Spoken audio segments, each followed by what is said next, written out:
Assalamualaikum warahmatullahi wabarakatuh. Innalhamdulillah nahmadu wa nasta'inu wa nastaghfiruh wa yahdihillahu fala mudilla lahu asyhadu an la ilaha illallah wa asyhadu anna Muhammadan abduhu wa rasuluh. Yang terhormat Pak Syuaib selaku guru biologi kelas 12 IPA 5. Izin memperkenalkan diri, nama saya Nurhanatul Aisy dari kelas 12 IPA 5. Di sini saya akan menyampaikan materi yang Bapak berikan tentang mutasi atau mutasi genetik. Nah, saya akan menjelaskan apa itu pengertian mutasi. Mutasi adalah perubahan yang terjadi pada bahan genetik, baik pada tarif urutan gen maupun pada tarif kromosom. Nah, perubahan sifat karena mutasi dapat diturunkan apabila mutasi terjadi pada sel-sel gamet atau mutasi germinal. Bila mutasi terjadi pada sel tubuh atau mutasi somatis, sifat baru yang didapat tidak akan atau tidak bisa diturunkan atau diwariskan. Nah, selanjutnya ada macam-macam mutasi. Macam-macam mutasi itu ada berdasarkan proses terjadinya. Nah, ada dua di sini, ada mutasi alamiah atau spontan dan mutasi buatan atau industri. Mutasi alamiah itu yaitu proses perubahan genetis yang terjadi dengan sendirinya di alam.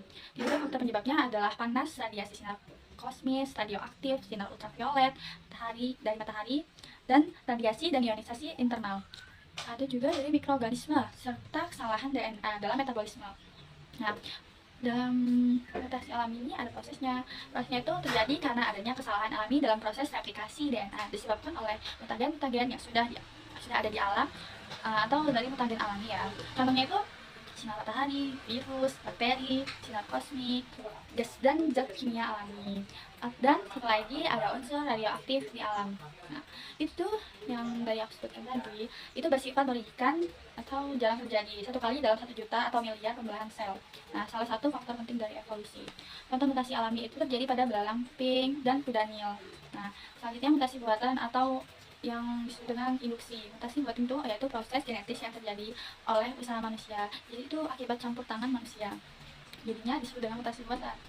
Nah, mutasi sengaja dilakukan dengan menggunakan mutagen fisika dan kimia. Di situ ada gambarnya, Pak. Berdasarkan bagian tubuh yang mengalami mutasi. Nah, berdasarkan bagian tubuh yang mengalami mutasi itu ada mutasi vegetatif dan mutasi generatif. Mutasi vegetatif itu sering disebut dengan mutasi somatis, yaitu mutasi yang terjadi pada sel somatik atau tubuh, sifatnya tidak tidak dapat diwariskan. Nah, ada mutasi atau mutan generatif, yaitu mutasi yang terjadi pada gonad atau genat sel kelamin dan gamet, sifatnya diwariskan. Jadi yang vegetatif tadi tidak dapat diwariskan, sedangkan yang generatif dapat diwariskan. Nah, selanjutnya ada berdasarkan bagian yang mengalami mutasi gen atau mutasi titik, yaitu perubahan yang terjadi pada tingkat gen. Jadi karena perubahan urutan DNA. Mutasi gen dibedakan menjadi dua, yaitu mutasi pergantian basa dan mutasi pergesekan kerangka. Nah, pada mutasi pergantian basa itu terdapat transisi dan transversi. Selanjutnya mutasi pergeseran kerangka. Ada delesi dan inersi. Di situ penjelasannya terdapat. Nah, pada mutasi kromosom yaitu mutasi kromosom, yaitu perubahan yang terjadi pada tingkat kromosom.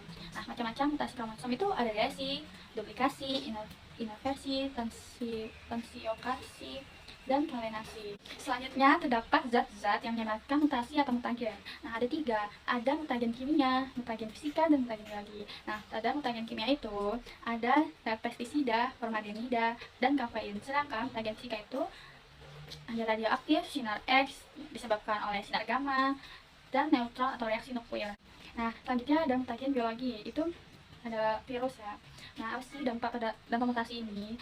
Dalam mutasi ini ada 2 dampak. Yang pertama itu dampak yang merugikan, ada juga dampak yang menguntungkan. Dampak yang merugikan itu menyebabkan sindrom. Dia itu terpengaruh terhadap lingkungan atau alam, menyebabkan gen letal. Nah, kalau yang menguntungkan itu dia dapat menghasilkan semangka tanpa biji. Selanjutnya keragam fenotik tanpa dan rekayasa genetika. Itu saja yang dapat saya bahas. Apabila ada kesalahan ucapan atau kata, kepada Pak Syuaib saya mohon maaf, dan kepada Allah saya mohon ampun. Saya akhiri, wabillahi taufik walhidayah. Wassalamualaikum warahmatullahi wabarakatuh.